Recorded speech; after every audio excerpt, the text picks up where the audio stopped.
My name's Jessica Combs, and I have been a caregiver for Andrea, my daughter, for about 14 years. My son Andrew is 19 and my other daughter McKenna is 16. They both have the same blood disorder. So technically I care for both of them as well, but Andrea is symptomatic. The other two really haven't been. I think we've always kind of known that there was something going on with her a little different. She's always had numerous bouts of pink eye since she was born, but we were officially diagnosed before she turned 4. Andrea went back and forth between her pediatrician and her ophthalmologist for about 2 weeks before they finally referred her to the Children's Hospital. By the time she was referred to the Children's Hospital in Chicago, she was actually septic. So she had an infection through her whole bloodstream, through her whole body.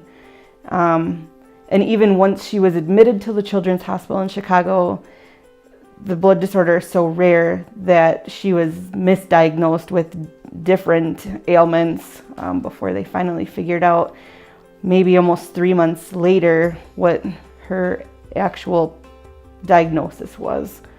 So it took quite a long time.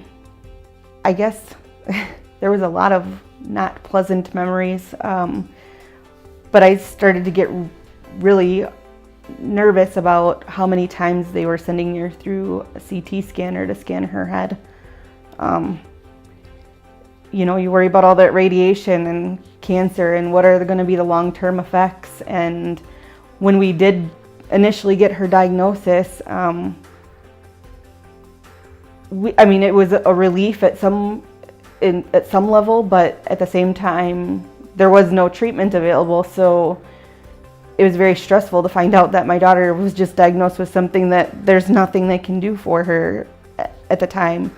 Well, one of the biggest things that I learned from her hematologist in Chicago was that I was going to have to be Andrea's advocate for life, because her blood disorder is so rare that even when you take her to a physician as a 17-year-old, they have no idea what you're talking about when you tell them that she has plasminogen deficiency. They've never seen a patient with plasminogen deficiency.